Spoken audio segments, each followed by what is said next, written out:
युक्तिवाद वगैरे काय झाला हे माझे दोन्ही वकील आपल्याला सविस्तर माहिती सांगतील, परंतु मला फक्त एकच बोलायचं आहे या ठिकाणी आपल्या सगळ्यांना, आपल्या माध्यमातून जनतेला, की हे इलेक्शन आहे, रण मैदानात खेळलं गेलं पाहिजे. इलेक्शन मैदानात उतरून खेळलं गेलं पाहिजे. असे रडीचे डाव दुसऱ्याच्या नावाने अर्ज देऊन ऑब्जेक्शन घेणं म्हणजे कुठं तर मैदान सोडल्यासारखं मला वाटायला लागले पुढच्या लोकांनी. काय ते मैदानात उतरान खेळा ना, असं प्रत्येक गोष्टीत रडत बसायचं म्हणल्यावर अवघड आहे या लोकांचं. आता मी पूर्ण सज्ज आहे मैदानात खेळायला. त्यांनी उतरावं, त्यांनी खेळावं.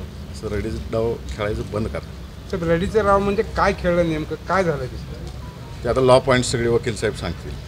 सकाळी जेव्हा आक्षेप घेण्यात आला तेव्हा आपली आणि निंबाळकर साहेबांची भेट झाल्याचं काहीतरी बोलणं झाल्याचं देखील माहिती समोर तुमच्यावर ऑब्जेक्शन घेणार नाही झाली होती तशी चर्चा. फेअरली खेळू आपण दोघं मैदानात लढू, पुन्हा वेगळा अर्ज दिला गेला. तुम्हाला गाफील ठेवून डाव साधण्याचा प्रयत्न हो केला, परंतु कायद्यानं मी स्ट्रॉंग होतो. त्या बाबतीतली सविस्तर माहिती आमचे वकील देतील आपल्याला. नोकरीचं तपशील दिलं नाही असं म्हटलं होतं, तर काय तुम्ही नोकरीचं काय तपशील दिलं? मला एकच सांगायचं आहे की जो निवडणूक आयोगाचा कायदा आहे, तुम्ही सगळी पत्रकार मंडळी आहात, अत्यंत हुशार मंडळी आहेत. जेवढे काय अर्ज भरले गेलेले आहेत वर खाली दोन्ही मतदारसंघातले, ते सगळे जरा सगळ्यांचे ॲफिडेविट काढा डिटेलमध्ये, आणि 2023-24चं सगळ्यांनी आपलं इन्कम टॅक्स रिटर्न्स जरा शोधा. तुमच्या बुद्धीला चालना द्या. तुम्हाला लक्ष दिली एका मोठ्या पक्षाच्या व्यक्तीनं माहिती किती लपवलेली आहे ती दिसून येईल आपल्याला सगळ्यांना. जरा थोडं तुमच्या बुद्धीला चालना द्या सगळ्यांना. तुम्ही ऑब्जेक्शन घेतलं नाही का तुमच्या वकिलांनी किंवा? आणि माझं काहीच नव्हतं तर त्याच्यावर ऑब्जेक्शन घेतलं गेलं, आणि त्यांच्या एवढ्या त्रुटी होत्या तरी त्यांचा अर्ज मंजूर झालेला आहे.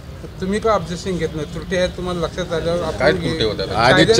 आधी चर्चा झाली की त्यांनी ऑब्जेक्शन घ्यायचं नाही, मी ऑब्जेक्शन घ्यायचं नाही, आणि माझ्या मतदारसंघातल्या आणि सोलापूर जनतेवर एवढा विश्वास आहे, सोलापूर जिल्ह्यातल्या मतदारसंघातल्या माढा लोकसभा मतदारसंघातल्या जनतेवर प्रचंड विश्वास आहे की ते माझ्या मागं उभं राहिलेत.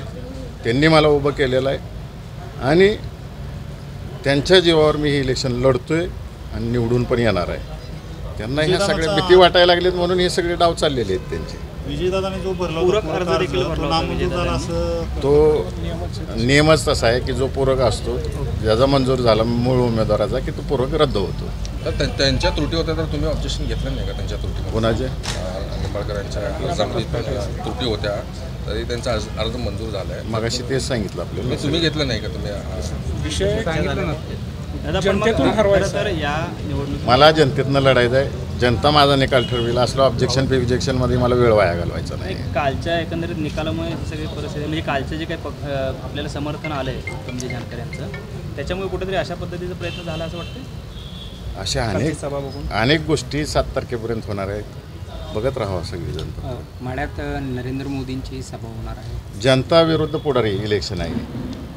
जनतेने इलेक्शन हातात घेतले आणि माझ्या जनतेवर प्रचंड विश्वास आहे आणि प्रेम पण आहे. त्यांचं माझ्यावर आहे, आमच्या कुटुंबावर आहे, माझं पण त्यांच्यावर आहे, आणि आदरणीय पवारसाहेबांवर सगळ्यांचं प्रेम आहे आमचं.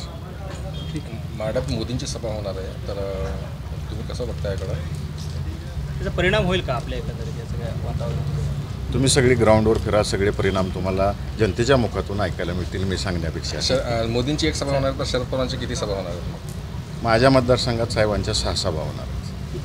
6. शेवापासून सुरुवात असेल 24 तारखेपासून सुरुवात होते, मोडणीपासून सुरुवात होईल. आपला प्रचाराचा शुभारंभ कुठे आणि कधी होणार? झाला माझा अकलूजला शिवरत्न बंगल्यावरती प्रचाराचा शुभारंभ झाला. वकील साहेब तुम्ही